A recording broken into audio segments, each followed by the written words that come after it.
梁子榮議員。代理主席女士，我發言係支持通過2025年飛機乘客離境稅修訂條例草案。條例草案嘅內容好簡單，即係由2025年10月1日起咧，將飛機乘客離境稅咧由每名乘客嘅120蚊咧就調升到200蚊。新稅率咧係適用於咧喺2025年10月1日或者之後購買機票嘅人士。政府預計咧可以為每年嘅收入咧係增加約16億元。其實飛機乘客離境稅咧，自2003至到2004年度調整之後咧，累積到今天已經係22年咧係冇進行調整。如果按政府嘅建議調升到係200蚊嘅話咧，呢22年分拆到每年嘅實際增幅咧就係每年約2.3%。我認為咧增加係十分合理，亦都係同通脹嘅調整咧係相若。實在係特區政府應有嘅作為，持續改善同埋增加特區政府嘅收入，以應對咧係特區政府面對嘅開支挑戰。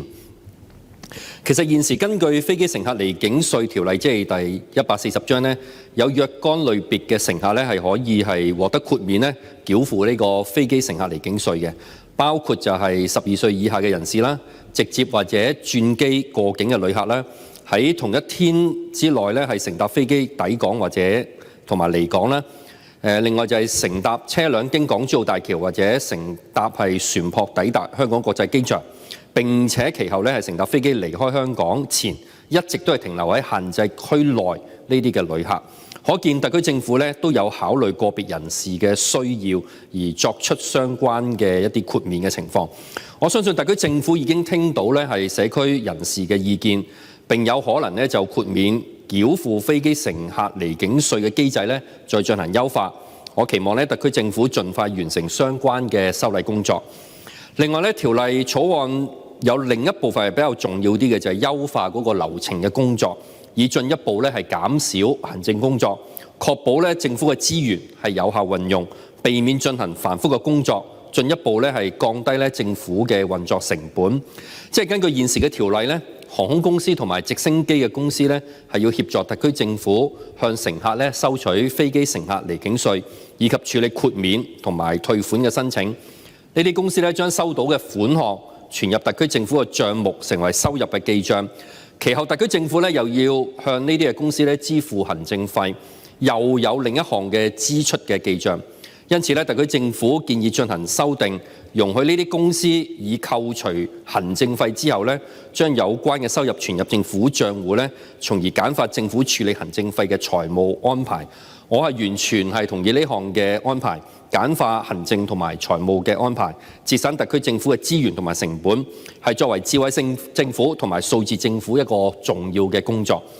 當然，每一項嘅稅收調整都有好處同埋壞處。但特區政府為應對財政嘅狀況，研究各項政府收入可進行調整嘅空間，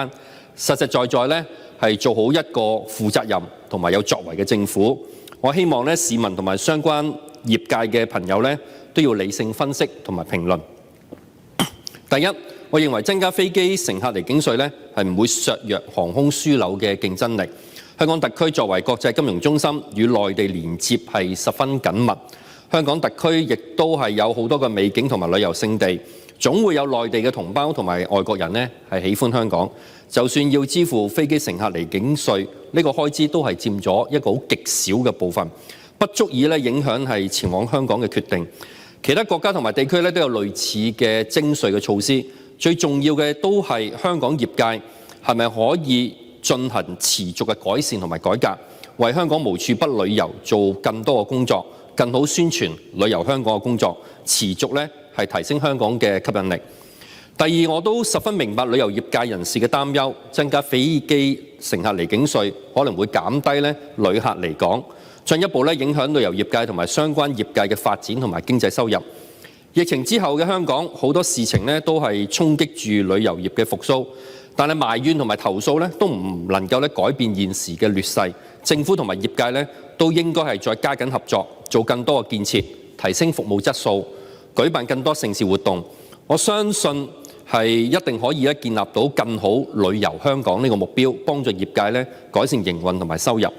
所以咧，我希望特區政府做更多深化文化同埋體驗嘅旅遊，例如係開發主題旅遊路線、推廣綠色旅遊認證品牌、建立智慧旅遊平台等等，都係新時代新篇章之下咧，特區政府要急起直追嘅工作。飛機乘客離境稅嘅修訂已經係平衡咗特區政府嘅財政收入同埋行業發展嘅競爭力嘅情況。我相信咧，只要大家一齊係繼續發揮獅子山嘅精神，團結一致，提出更多嘅建議，必定咧可以將負面嘅影響咧轉化為升級旅遊生態嘅契機，繼續發展同埋鞏固咧香港成為國際旅遊樞紐呢個地位，重建香港東方之珠同埋購物天堂呢個美譽。代理主席女士，我謹此陳辭。